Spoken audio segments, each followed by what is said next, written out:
محمد كما صليت على إبراهيم وعلى آل إبراهيم إنك حميد مجيد.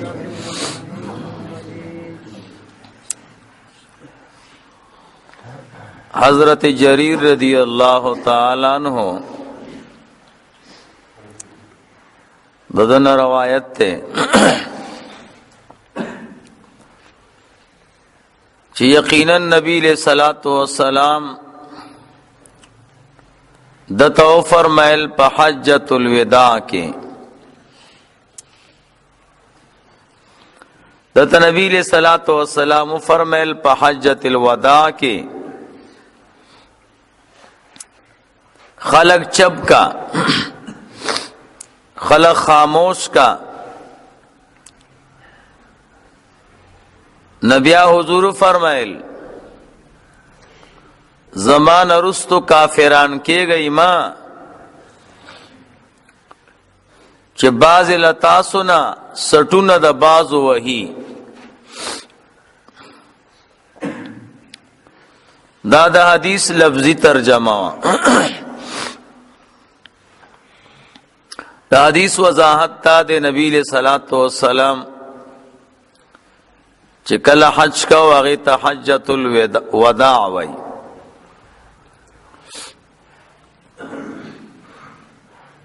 نو یو لاک و شل در صحابہ و پاغی کی شرکت کریں.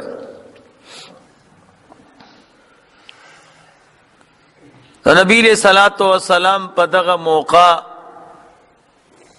صحابہ و تڑیر قیمتی خبری که دا حضور ہر خبر قیمتی دا لیکن مهم نصیحتونا او مهم مسائل پا دغا ورزبانی صحابہ و تکڑیو. نو حضرت جریر ابن عبداللہ رضی اللہ تعالی عنہ دے فرمائی و امات نبی علیہ الصلوۃ والسلام فرمائل خلق خاموش کا ولی چھ سڑے خاموشی نبیا دا عالم او دا نصیحت کا ان کے خبر اوری خلق خاموش کا نو چھ خلق خاموش شو صحابہ خاموش شو نبی علیہ الصلوۃ والسلام فرمائل اے زما امتیانو زمان رستو کافران کی گئی ماں یضرب بعضکم رقاب بعض چی وہی بعض استاسو نا سٹون دا بعضو مانا یو بل بیا وجنی زمان رستو نو دا کار مکوئی دا دا کفر کار دے او دا نافرمانی کار دے. مسلمان چی مسلمان وجنی دا لوی جریمہ دا او لوی ظلم دے.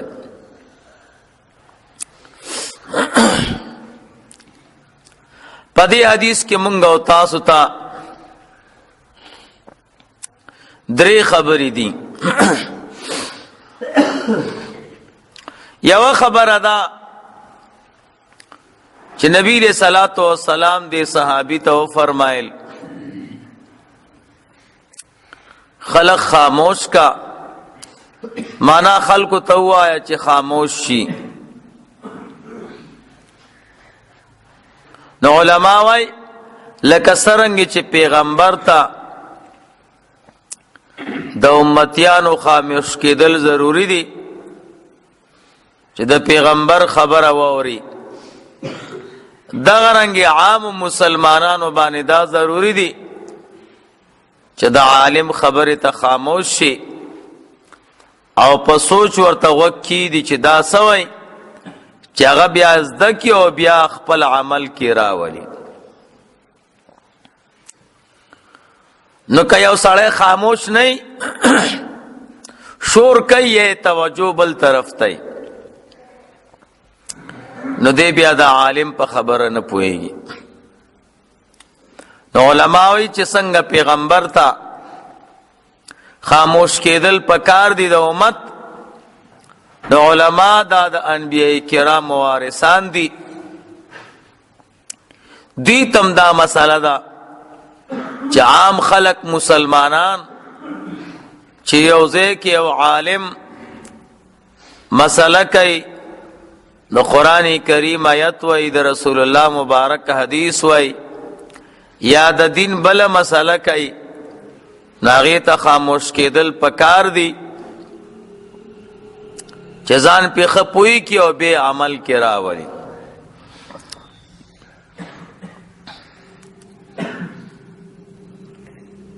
ډېر خلک وایي زما خو ورته غوږ دی.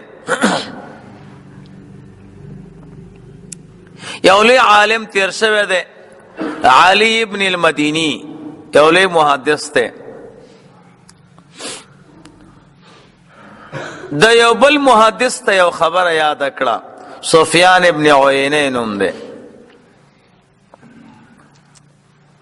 ورته وایي چې الانصات من العینین، دا خاموشی چې دا د دې تعلق د سترګو سره دی. هغه زه پوه نه شوم، د خاموشۍ تعلق خو د ژبې سره ای او ته د خاموشۍ تعلق دا د سترګو سره دی. هغه ورته وی چې ته چاته د دین او د اسلام خبره کې یا ورته حدیث بیانې او هغه تا ته ګوري نه نو خاموش نه دی. دا چې ته د عالم مخ ته ګوري، د هغه لاسونو ته، د هغه حرکاتو سکناتو ته، نو بیا به تا ته مسله زده کېږي. او که نه ګوري بل خوا او هسې وی چې غوږ مې دې خوا دی، نو بیا پوره مسله باندې ځان نشي پوهولی. دا د صحابهو درجه ولې اوچته ده؟ دوی د نبی علیہ الصلوۃ والسلام حرکات او سکنات د نبی علیہ السلام په حدیث بیانولو وخت کې هغه ټول لیدلی وو. نو چې صحابه څنګه د حضور په خبرو پیږي داسې مونږ او تاسو چرته پوهیو. د دیو جن فلاسفه وای کم سړی چې خبرې کوونکی ویني نو دې پساو کې 80% داغه په خبره پوهیږي، او چې ویني نه او صرف خبره اوري نو 33% پوهیږي، 33%. نو خاموش کېدل ضروری دي.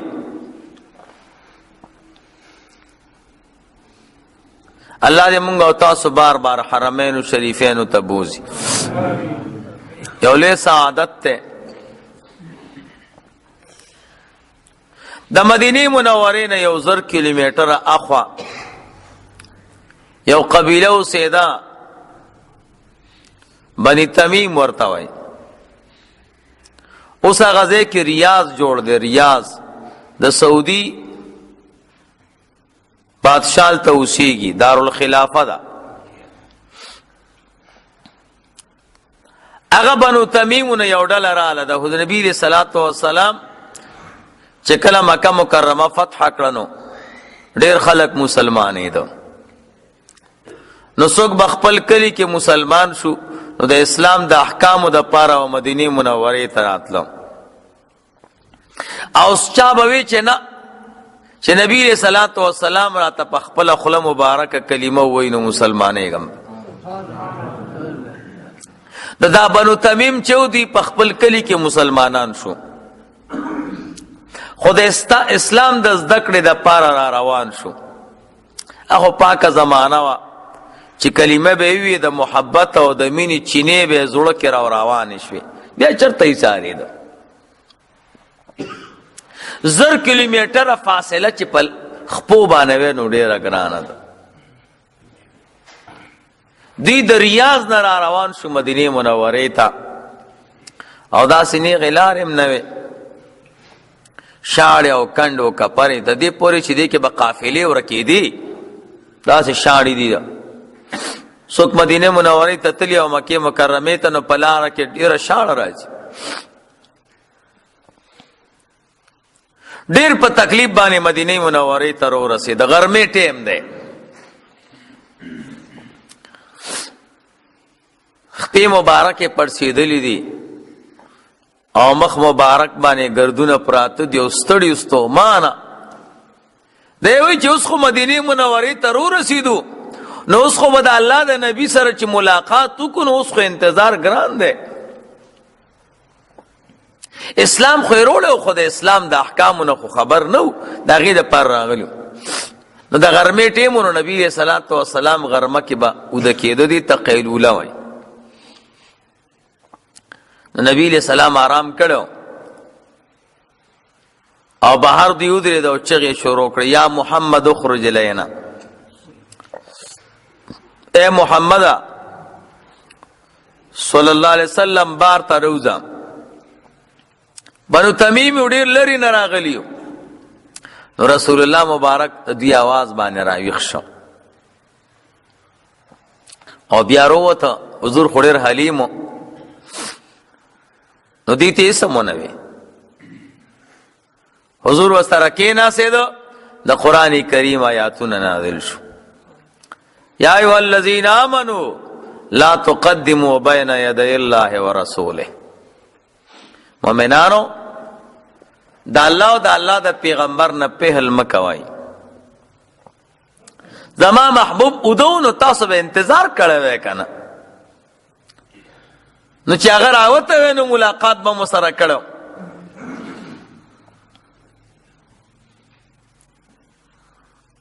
او اوازونه به نه پورته کوئ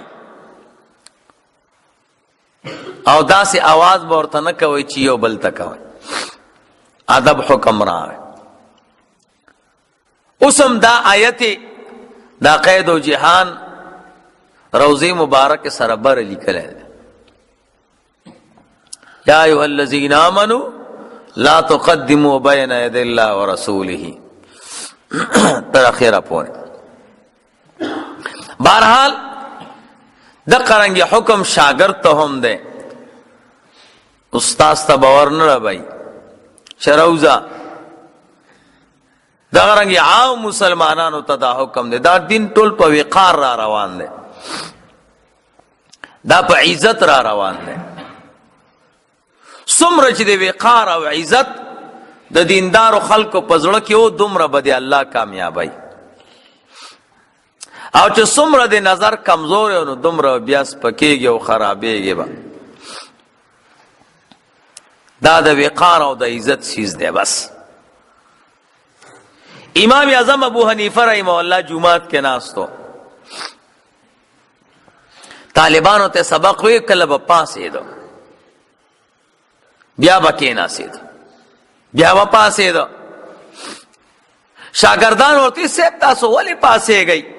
وی د مخامخ د جمعات نه بهر د میدان کې لوبي کېږي، ماشومان لوبي کوي. یا وی پدې کې یو ماشوم دی زما د استاد زوی دی. وی ستاسو استاد دلته څه کوي؟ وی دلته یو کس اوسېږي او سپي ساتي. نو ما زما دې مسله کې شک و چې سپی بالغ شي نو د دې څه علامه ده. نو ما ته خو پته نه وه، نو ده ته ورغلم، نو ده راته دا مسله حل کړه چې سپی بالغ شي نو دی علامه ده. نو دی مې استاد شو، دا وړوکی ماشوم زما د استاد زوی دی. نو چې هغه نه بال راشي نو زه ورته ودرېږم چېرې بې قدري ونشي. نو دا دومره وقار او عزت خدای پاک ورته څومره لوی مقام ورکړی.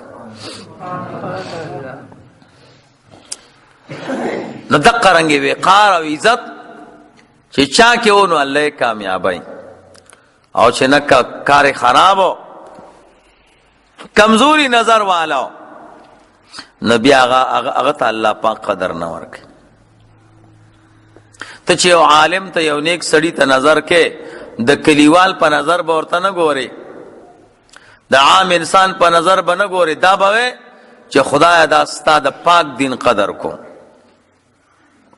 فی نفسی کا ښه سړی که بد سړی دا هغه او د خدای معامله ده. بس ته خو دې نظر باندې کې. نو اسلام او دین قدردان چیز دی، سړی قدرمن کوي. نو یو مسله پکې دا ده. دویم نمبر مسله دا ده چې نبی علیہ الصلوۃ والسلام دی زبردست موقع باندې صحابه او تسوی لا ترجو من بعد کفارا، زمان رستو کافران کېږئ ما، چې د یو بل سټونه وهي او یو بل مسلمانان وجنئ. پته ولګېدله چې د مسلمان وجل دا ډېر خطرناک سیز دی. ټولو ګناهونو کې لویه ګناه د مسلمان وجل دی. د دې وجې نه نبي علیہ السلام ورته کافر ویلي دي. اگر کدی تشبیه کې علما خبرې کوي، د دې حدیث نچوړ دا دی چې څوک مسلمان وجني نو دی کافر دی. نو علما وایي د مسلمان وجل ګناه ده، څنګه کفر دی؟ نو علما پکې توجیه کوي. یو توجیه دا ده چې څوک دی قتل ته حلال وایي نو دی کافر کی. ځکه نبی علیہ الصلوۃ والسلام فرمایلی دي. دویمه توجیه دا ده چې دا نبی علیہ السلام تشبیه کړی ده چې دا یو بل وجل دا خو د کافرانو کار دی، د کافرانو عمل دی.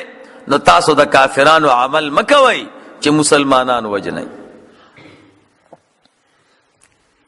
دریم نمبر توجیه دا ده چې مرتد کېږئ ما، مانا همیشه مسلمانان په اسلام کې وخت یې روئ.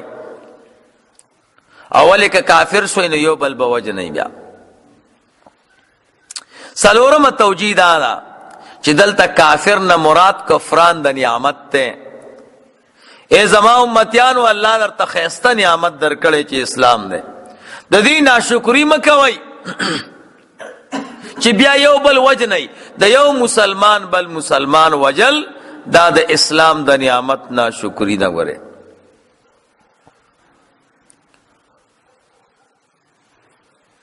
پنځمه توجیه علما کوي، وی دلته کفار نه مراد متکفر بالصلاح ده، یو بل پس وصله مرالی،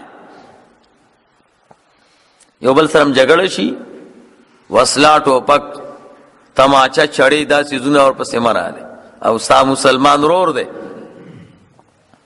نن سبا دور کې د مسلمان وجل ډیر زیات شوی، خلکو ته مړی شي نه ښکاري. خدای قمقلتوب پدې ده ولې ته به نه مړ کېږي. تا چې بل ووجنه نو ته به نه مړ کېږي، ته به مړ کېږي او دې تنګ قبر کې به ګیرېږي. بیا به الله پاک ته سوی او دې ملایکو ته بسای. ټیک د چلو 50 کاله پس مړ شوې، بیا به سکے، بیا به الله پاک ته څه جواب ورکړي. د دنیا که د چا 1000 کال عمر شي نو آخرت د قیامت په ورځ به ورته 15 منټه وایي. یو د سباناري ټیم به ورته وایي او د ماښام. نو موږ او تاسو کې دا فکر، مسلمانان د دې دا فکر نه کوي چې زه به مړ کېږم او زه به قبر کې ګیرېږم او لحد کې زه به څه کوم،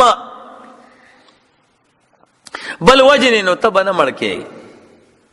الله دې موږ او تاسو ته دا فکر نصیب کړي. دا دومره قیمتي فکر دی. چا سره د مرګ فکر وي، د لحد فکر وي، د زنکدن فکر وي، د قبر فکر وي، الله پاک ورته د غزوه بدر د شهدا او اجر ورکوي. ګوره ولی عائشہ صدیقہ رضی اللہ تعالی عنہا نبی علیہ الصلوۃ والسلام ته ورس فرمای، وی قربان داسې څوک شته چې د بدر په غزا کې شریک نه او الله پاک ورته د بدر د شهدا او اجر ورکوي. حضور فرمایلا زما امتی چې شواروس کې شل کرته مرګ یاد کی، الله ورته د بدر د شهدا او اجر ورکوي. دا څومره خلک چې ورانی کوي او ګناهونه کوي، دوی نه مرګ یې ير دی. ګوره اسې وایي مړ کېږي، و د دنیا اول زوی مو بیا بل او بیا بل. مرگ براله راځي او مړه کېږو به دا دیرم ځای دی خو ګورې زړه م نه وایي دا سیزم صرف دې تالو پورې دی لاندې ښکته بدن کې انقلاب نه راځي هغه وخته پورې ښه خلک چې کله په ګناه نه یې پیښ وایي پیشو هله چیښی چې په مګې نه یې پیښ هله ښه خلک چې په ګناه نه یې پیښ آرام نه خورو خو چې نه رشوت نالو خو چې څوک یې راکوي نه مسلمان نه وجنو خو چې کله غصه نه یو جګړم نه پردی پولی نه وو خو چې کله م پټی نه پردی گنی نه راماتاو چې کله وړ یو گنی نه په دې لارو کې ټرالې روانې ته به چې دا هندوستان کې روانه ده د خلکو گنی راکاږیو تب وی چې دی د سره او ښه زبردست کیره تقوادار پرهیزګار او حرام مال خوري داسې د بجلی کونډې اچوي میټرې بندوي ښه نیکان خلک ما داسې م لیدلي د شپې تهجد کوي کونډۍ اچولي مې زبردست تهجد دي دې نه تهجد مه کوه 5 وخته مونځ کوه بس حرام مه خوره بس دا به انشاءالله رستو احادیثو کې راشي رسول الله مبارک فرمایي لیس الورع کالکف عن الحرام پرهیزګاري نه د پشان د ځان ساتلو د حرام نه لویه بزرګي دا ده چې حرامونه کې وره مونږ خو نور حرام کوو خو مسلمانان هم وجنو ګورئ الله دې مونږ او تاسو ته بچ کی مسلمان وجل دا یو لویه جریمه ده قرآن کریم کې الله فرمایي چې یو مسلمان ولګېدو بل مسلمان قصدن ووجه الله وی دنیا کې زه د ده نه خوشحاله کېږم د ده بدله بس جهنم ده فجزاؤ جهنم خالدا فی همیشه به پکې وغضب الله علیه دا الله غضب بپی ولعنه دا الله لعنت بی وعد له عذاب عظیم څومره لوی تهدیدات راغلي دي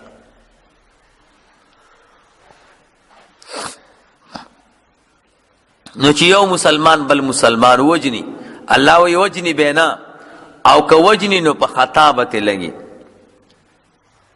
په خطا ان شاء الله العزیز رسو حدیثو کې کوم موقع ملو شو بیا د قتل تفصیل درته کوم اوس برانه بیا خبره ودش دومره یاد ساتي چې مړه کېږو به قبر ته به ځو ګورئ اتنګ لحد کې به ګیریږو مسلمانان مه وژنئ حرام مه خورئ د مسلمان ابرو او د مسلمان حتک مه کوئ او چې دا فکر دیو الله به تام ستا حیا به م الله محفوظه کړي ورې مشران وای وی چې خپل وی چې پردي سل کورونه وران کې خپل کور به جوړ نه کړي قسم دی چې د کم مسلمان دا فکري چې بل مسلمان ته نقصان ورسوم او د بل کور دی وران شي الله داغه نه پیل ستا کور وانه ګوري ډېر زیات احتیاط کوئ په داسې مسایلو کې او چې د بل د حیا غم د سره او د خپل د بل د عزت غم د سره د بل په خفګان خفه کېدی الله به دې بچ کوي ګوره الله به دې بچ کوي بس د بل فکر د بل مسلمان فکر یو علماء کې اولي عالم تیر شوی امام رازی رحمه الله نوم او وفات شي چا په خوب کې ولیدا ویسه چالو شو وای ما باندې خورر محیب حالت تیر شو وی الله پاک ځان ته ودرولم چې سدي کړي ما وی یا الله ډېر کتابونه ملي کړي دي وی الله وی منظور نه دي دا خو ستا خپل طبيعت چې زدي یو له مصنف شه ما وی یا الله 10 کاله مې روزه نیولې وی منظور نه ده دا خو ستا خپل طبيعت چې زدي روزو والاش 10 کاله به د شپې منځونه کړي منظور نه دي 10 حجونه می کړي وای منظور نه دي تا باجونه شمارل دومره جنو والایم دومره الحاج سیبم نه ما وی الله ما سره سنشتي زو هلاک شم.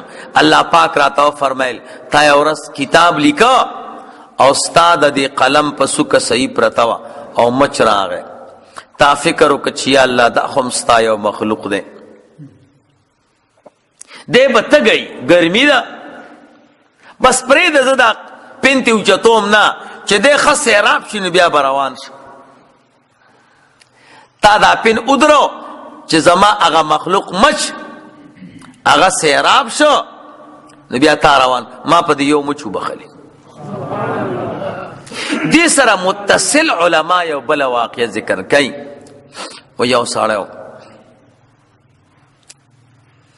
هغه لیکل کول او مچ ورته مخې ته راغی، د دا پن راواغست او مچ باندې وردن نه کو، مچ یې مړ کړ. موږ او تاسو ته مچ وژل خو هېڅ شی نه ښکاري.